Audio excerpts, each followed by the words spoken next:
This is gonna take me a while. Hello and welcome to my way too big of a book haul. I had such good plans. I had such fantastic plans. I kind of promised myself when I started this channel that I wasn't gonna make a huge book haul because those take such an awful longer time to film. I was organized and I've been very, very good so far.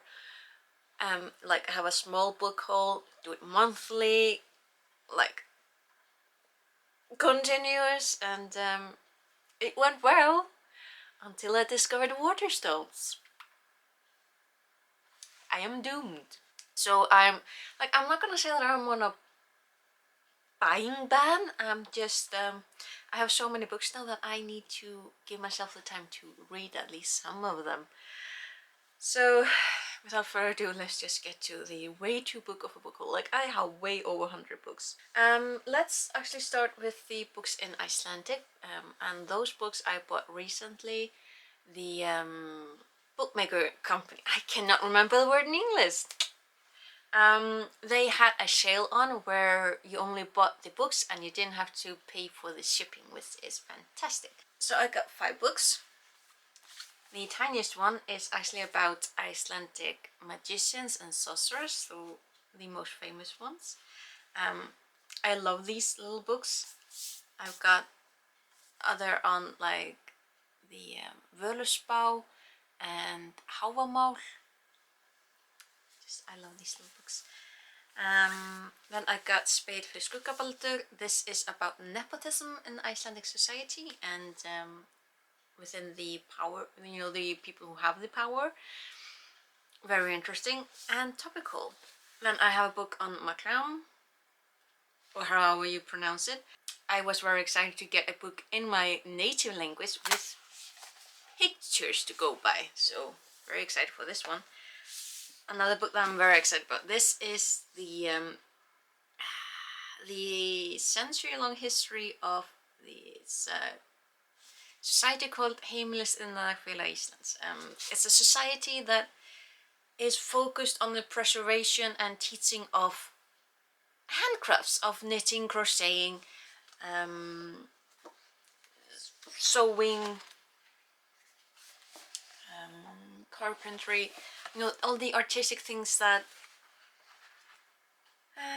yeah, it's good to like preserve. And the last and the biggest and most expensive book is this history of Þjóðminjasafnið. I really should have looked up what they're called in English, but this is the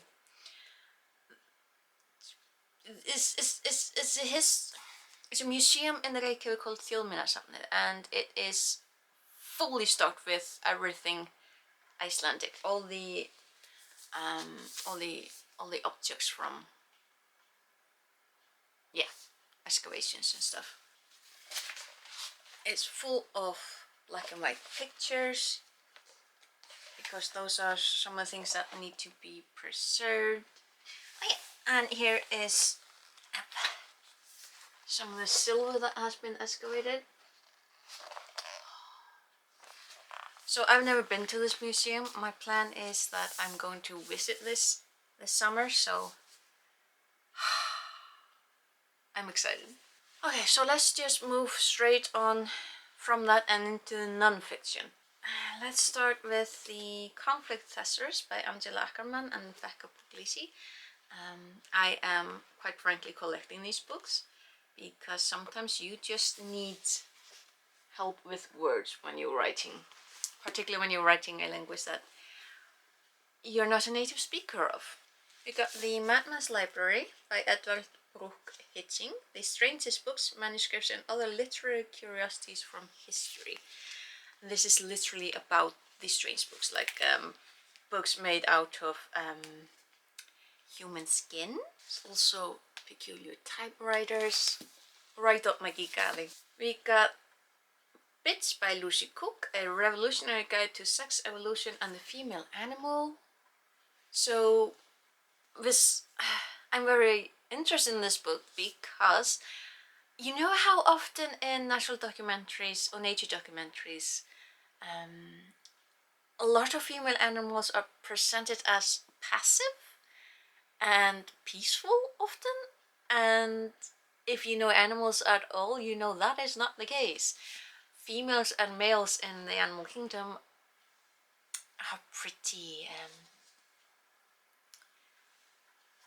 but yeah, this is basic. I think this is about the sexism of the documentaries themselves, like how people have taken their own perspective on their our own species of men opinions about women and project them onto female animals, and this book is like no.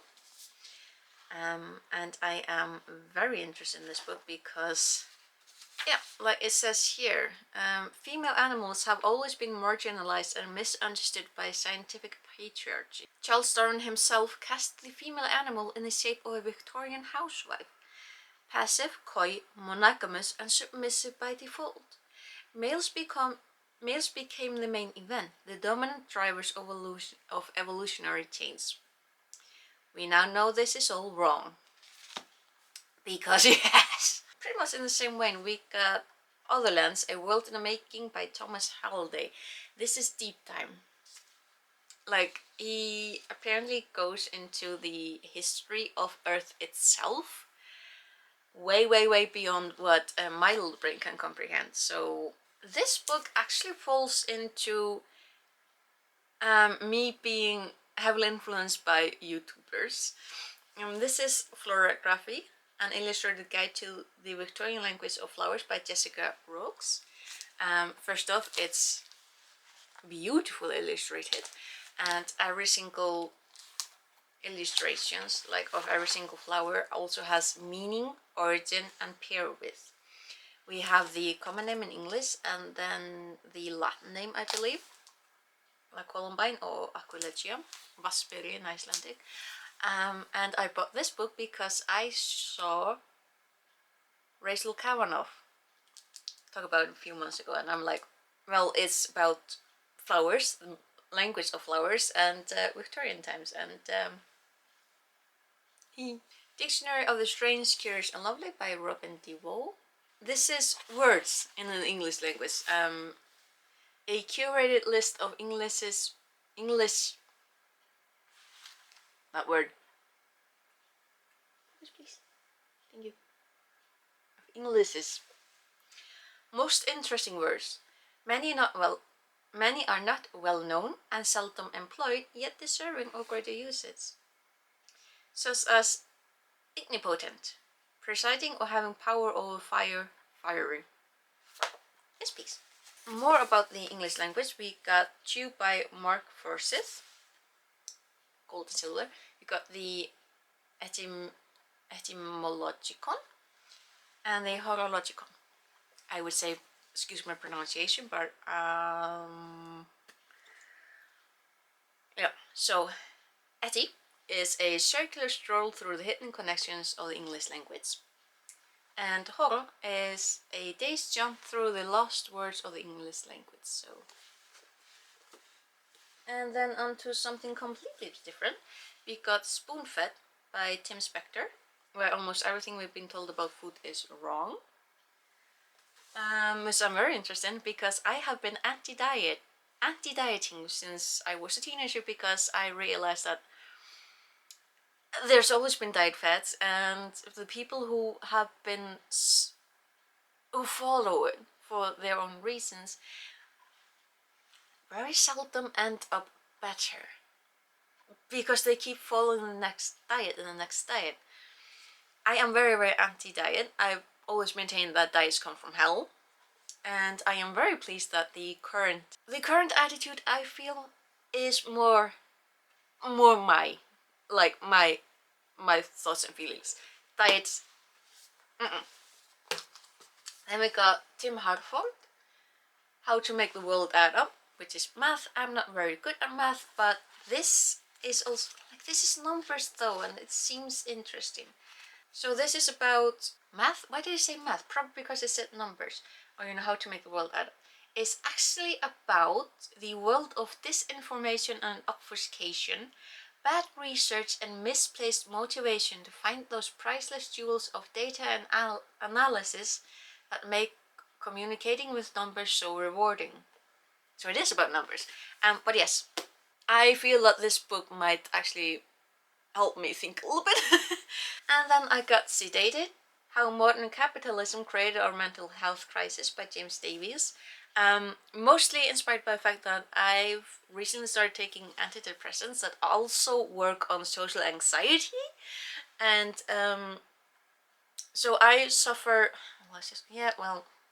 on bad days I suffer from very bad case of social anxiety. I cannot be around people. Being around people terrifies me. People scare me. I get very, very stressed being around people. And saying that, I am an Icelander living in a small town. So I know most of the people, or at least I'm familiar with most of the people around me, and I cannot be around them on a bad day. I also have depression, and that was the main reason why I started taking my pills, because my depression got really bad. Life is way better right now because I'm more like myself, but it did inspire me to get this book because, I mean, how capitalism is adversely affecting mental health. Sign me up. And then I kind of accidentally went into a little bit of feminism, which I think, and mostly Penguin also, just noticed that. But probably good to read some of these books. Like, I've already read this book, Women Don't Owe You Pretty by Florence Given. I have to say I do agree with quite a few things here. I don't agree with everything, and that's good. That's fine. We can have a discussion about that. I do feel like some of these things, well, I was going to say don't apply, but at the same time they always do apply. Like, these are things that we always have to keep in mind.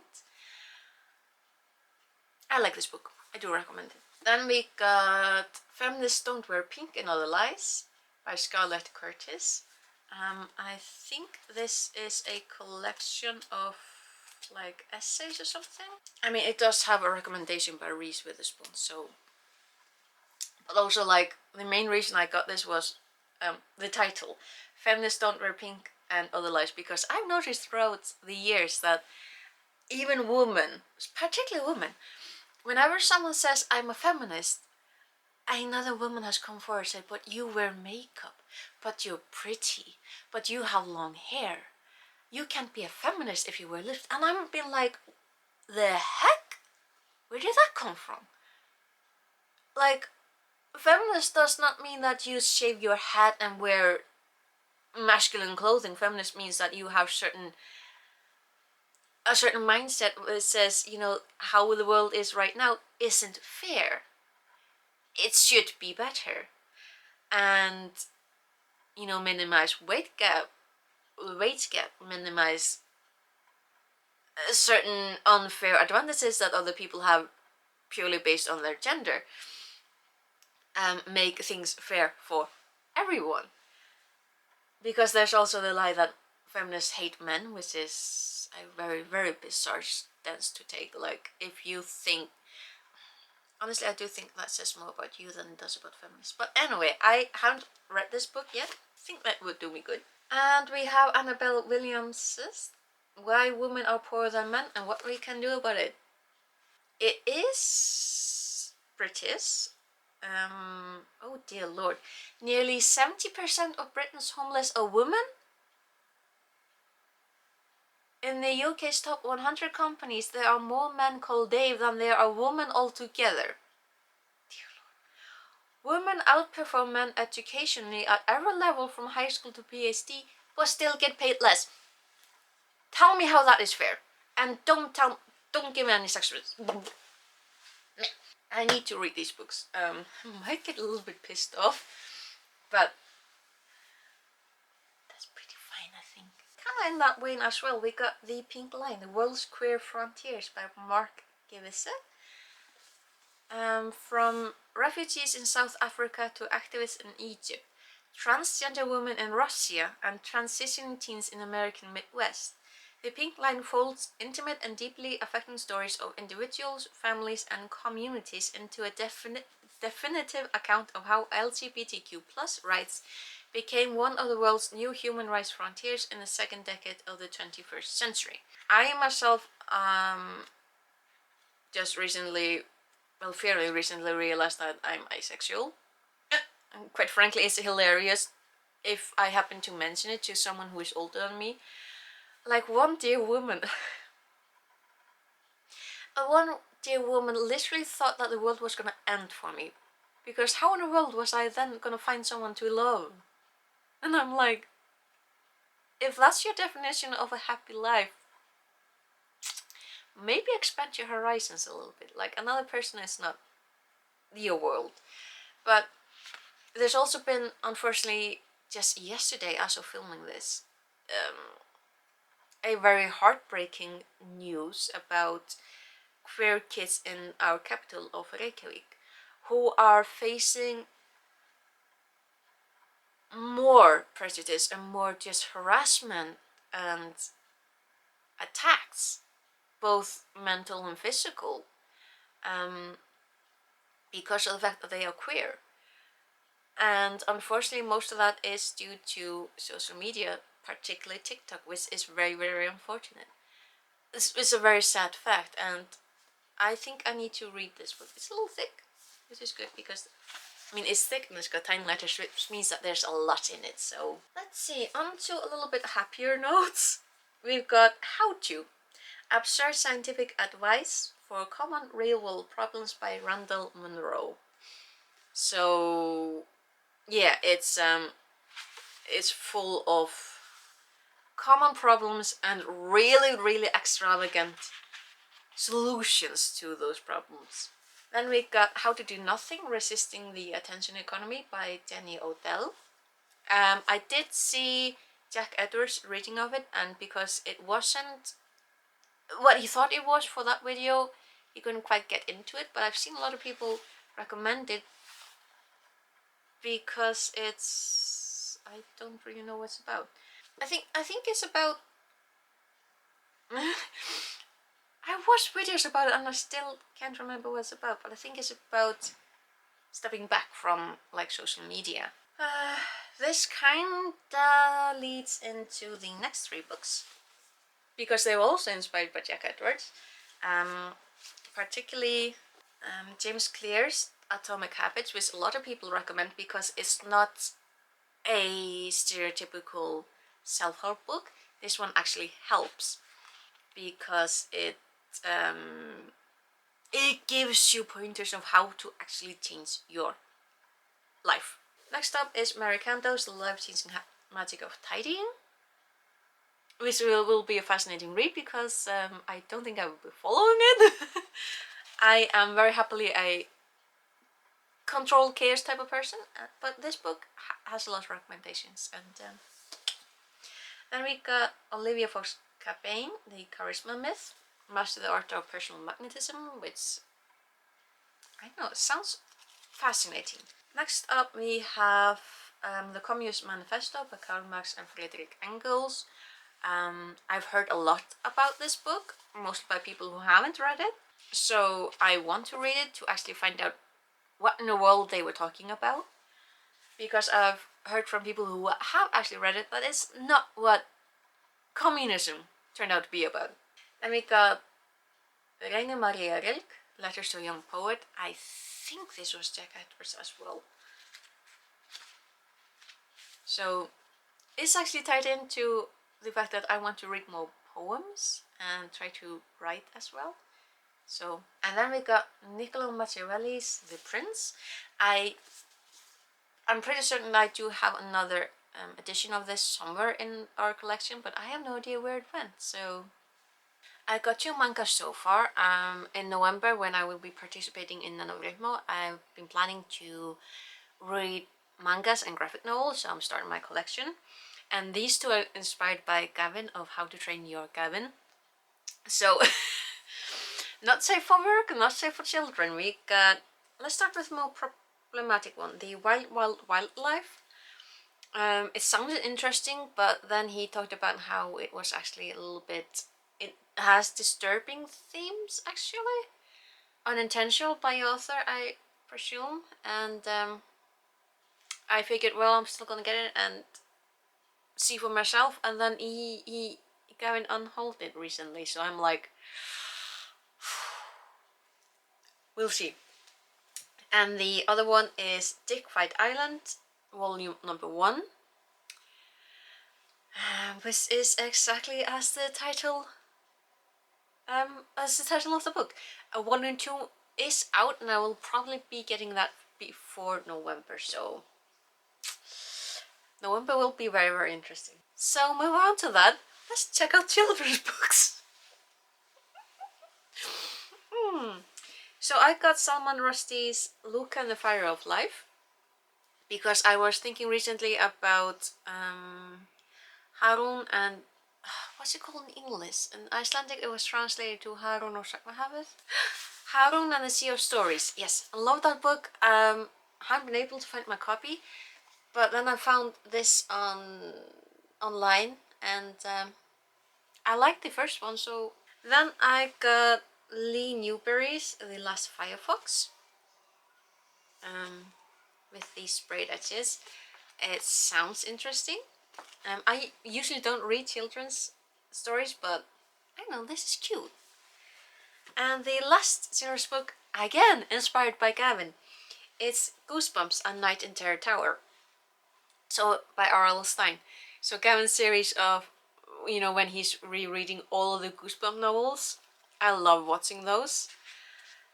And he definitely recommended this one. So, and I read it. So into more literary, I've got 3 poetry collections. Antlers of Water, edited by Kathleen Jamie. I mean, it's got poetry, but it's also got like essays. It's contemporary Scottish writing on nature and landscape.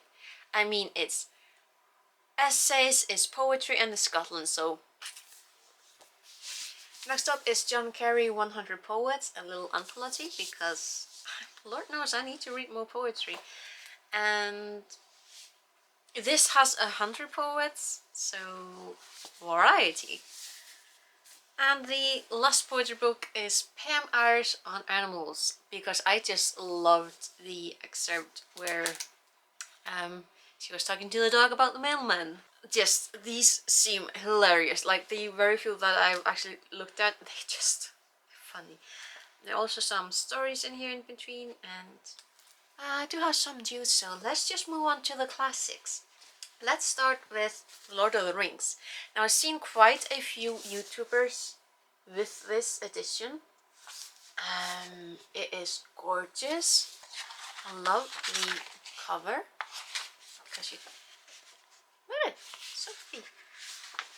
But the thing that no one seems to have mentioned is, first off, the box that this book comes in. I mean, this is the only book that has arrived in a box of its own. And it's gorgeous. But also, there are 2 maps in this book. In the front we got the west of Middle-earth at the end of the Third Age. Okay. And in the back, another map of Rohan, Gondor and Mordor. And I don't remember anyone mentioning that when talking about this book, so I'm mentioning it. So all 3 books together, just exactly as J.R.R. Tolkien intended. Okay, so on to the other classics. The Woman in White by Wilkie Collins. It's way heftier than I expected, so also tiny letters. Tiny letters terrify me, so this is definitely a summer read. There's no way that I will be able to read this in the winter time. Not unless I have a really good reading lamp and a lot of time. Next up, let's take Alice's Adventures in Wonderland and Through the Looking Glass. Love the flamingos. Then we got The Picture of Dorian Gray by Oscar Wilde. We got Peter Pan by J.M. Barrie. And we got Frankenstein by Mary Shelley. It's got hearts. I love the designs of these covers. And then we've got Scott Fitzgerald's The Great Gatsby. Read this in the equivalent of high school in Iceland, and when you have to read something you don't necessarily like it, like it was okay, but because I had to read it, I wasn't like very into it. Also because, you know, you then have to study it and go into the themes and all that. I am actually excited to read it for the enjoyment. And next up, Daphne Du Maurier's Rebecca. Heard a lot about it, never read it. I think it's like a little bit of a thriller. So it does fit into my theme of this summer where I want to read more thrillers. So it's gonna hit the classic and the thriller. Oh, you know, mystery at the very least. Two first ones though. And then we got Charlotte Perkins with Gilman, The Yellow Wallpaper and Selected Writings. I've heard about this, the first story, The Yellow Wallpaper. So I'm very intrigued to actually read it. And then we got Robert W. Chambers' The King in Yellow, a book that inspired, for example, H.P. Lovecraft and the entire Cthulhu mythos. I got two romance novels and I'm just now realizing that they're both purple. I've got Delilah Green Doesn't Care, which is a sapphic romance of a photographer in New York traveling back to her hometown for her stepsister's wedding to work as a photographer at that wedding, where she meets Claire Sutherland and romance. The other one is Lawless by Alice Oseman, which is the one and only, at least the very, very first, and hopefully there will be more, where the main character is Aro Ace, aromantic, asexual, and they aren't being cured. Because of the very, very tired trope throughout the years of an asexual character being used as a tragic figure to exemplify the tragedy of romance, which just annoys me. I'm very excited for this book. There has been people either really like it because, you know, it's representative, or they don't like it because it doesn't represent them as asexual completely, which is very, very strange because we are all individuals and this is about the character, not you as a person. I did also see one YouTuber talk about how he would like this to be more sex positive, which is a point, but the thing with asexuality is that for an asexual, there isn't that much representation for asexual people, and society as a whole universally is very, very sexualized as it is. So for this book to be less, you know, focused on sex, is a very, very attractive point for me. And then I hit points where I'm not as sure how to categorize. So I got Alison Weir's 622 Queens, Catherine Parr the Sixth Wife. This is so that would be the fifth book of 6, which I didn't know until I got this one. This is historical. It's a retelling of the life of Catherine Parr. I don't really read historicals, and I'm a little nervous about the fact that it is rather hefty, but it's only like a little over 500 pages, so it should be fine. And then I found Chimamanda Ngozi Adichie, 2 books, Half of a Yellow Sun and Purple Hibiscus. So these are, I would say, contemporary novels that take place in Nigeria. Half of a Yellow Sun is 1960s Nigeria, and Purple Hibiscus, it's, well, I don't really know how to, like, I haven't read them, but they are contemporary, they are from a completely different part of the world, and I got really excited about finding these because I've never read books like these. So then we've got a little bit more of the contemporary. So I got out Ocean Wong's Unearthly Briefly Gorgeous that has literally taken everything by storm. I'm very excited about this book. We've got Michelle Zauners, Crying in H Mart. Claire Chambers, Small Pleasures. Bella Mackie, How to Kill Your Family. Shiny. Also sprayed edges, which Small Pleasures also has. I'm coming to find that sprayed edges are really, really nice because we also got Taylor Jenkins Reid's Malibu Rising, and the sprayed edges here are just gorgeous. So, and then I think we should be able to move into like mystery, thriller, horror type of thing. We got André Bjerke, The Lake of the Dead. Supernatural thriller mystery.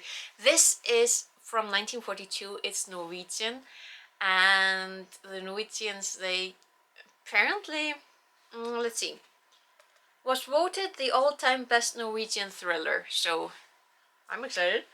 We've got Emily M. Banforth, Plain Bad Heroines. Not sure how to categorize this one. This is Catriona Ward's The Last House on Needless Street. I initially got it because I thought it was like a thriller mystery, murder mystery, but I'm starting to think it's actually psychological and that it has something to do with mental health. We'll find out. Definitely a thriller is The Hunting Party by Lucy Foley. Love the back of it also because it's like, in a remote hunting lodge deep in the Scottish wilderness, old friends gather for New Year. The beautiful one, the golden couple, the volatile one, the new parents, the quiet one, the city boy, the outsider, the victim. Not an accident, a murder among friends. And I'm like, well, Scotland is a group of friends. And this beautifully sprayed book is Run Rose Run by Dolly Parton and James Patterson. I mean, like, you got James Patterson. I haven't really read anything by him, but I know him by reputation. And Dolly Parton, everyone knows Dolly Parton. Dolly Parton is a legend, so we got a collaboration between two legends and thriller. And then something a little bit different. I think I will be reading these potentially in October. Let's start with Jen Campbell's The Sister Who Ate Her Brothers and Other Gruesome Tales. I flipped through it and it's like literally like the ghost stories that I read as a child, which were just wonderfully terrifying. And then we got M.A. Kushner's Midnight in Everwood, which I've actually seen quite a few people talk about. I really like the snowflake on the spine. And it's a retelling of the Nutcracker, which I'm thinking I should maybe get that one as well to read the original story. Like, I don't think you need to know it to like appreciate this book more, but I can't hurt. And then because YouTube and because Jack Edwards, I got Kane's Jawbone, A Novel Problem. By whom? By Torquemada.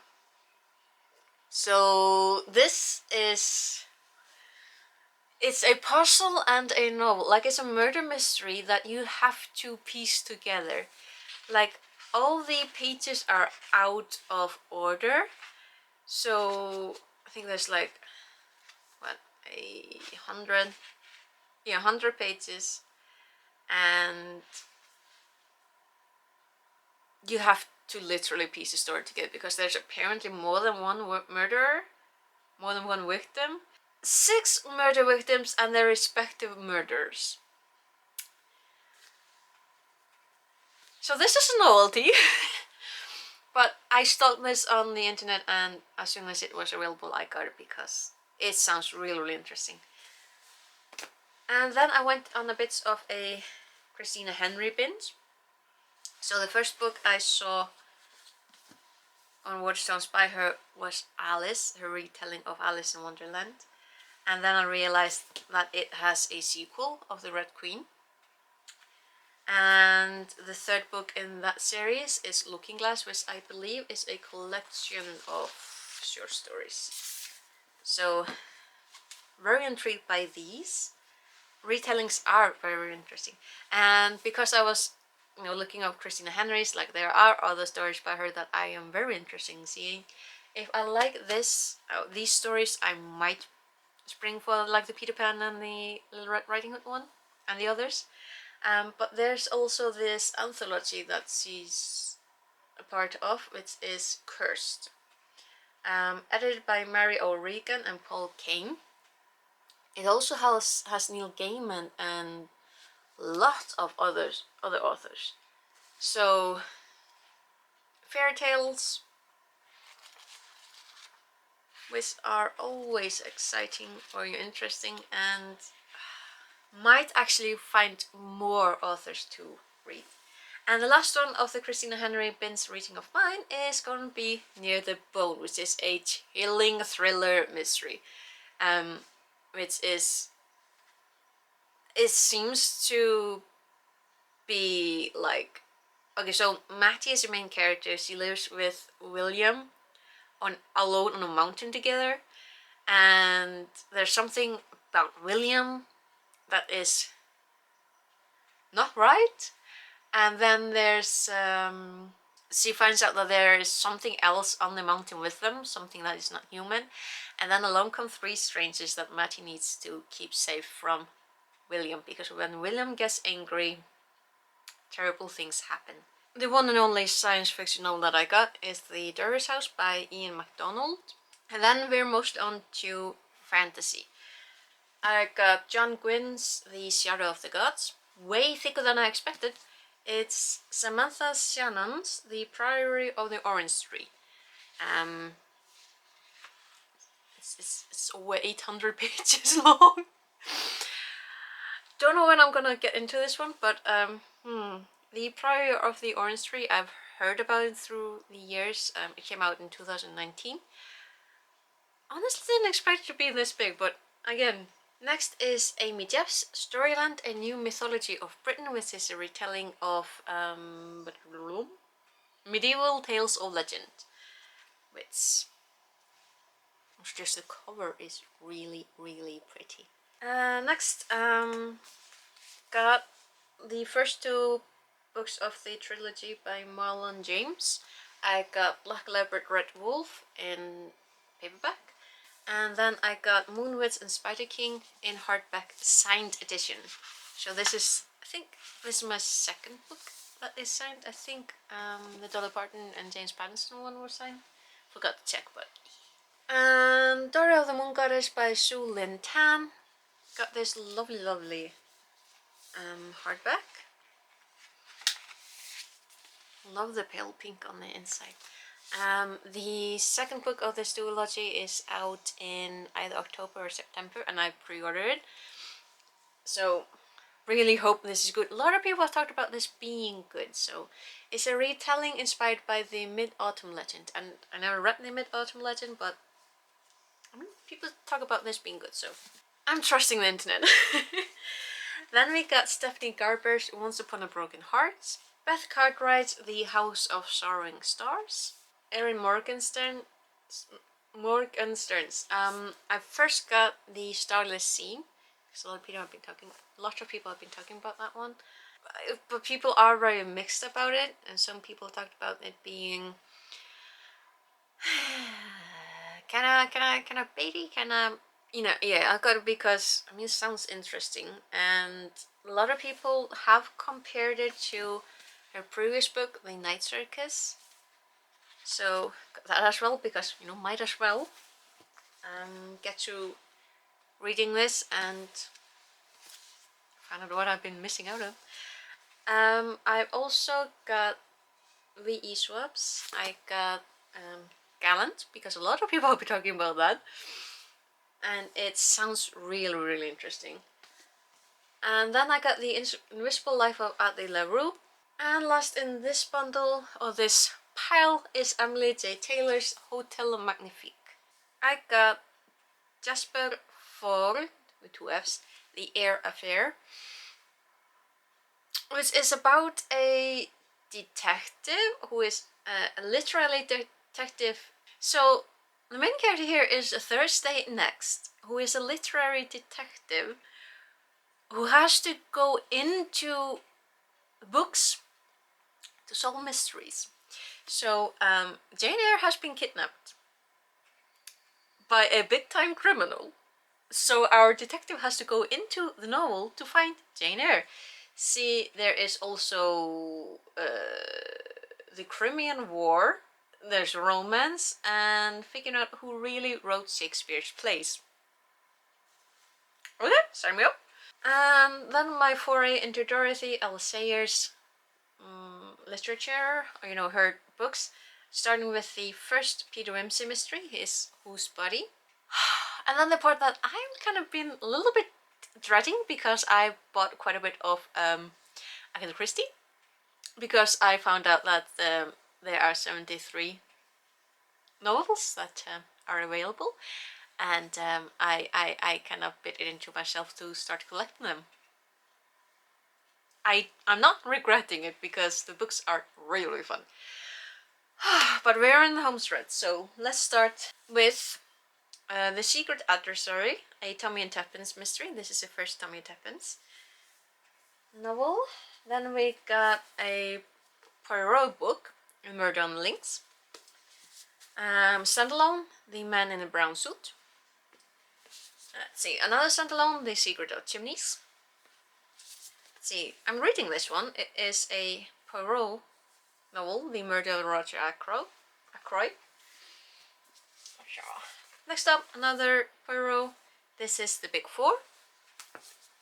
Another Poirot, The Mystery of the Blue Train.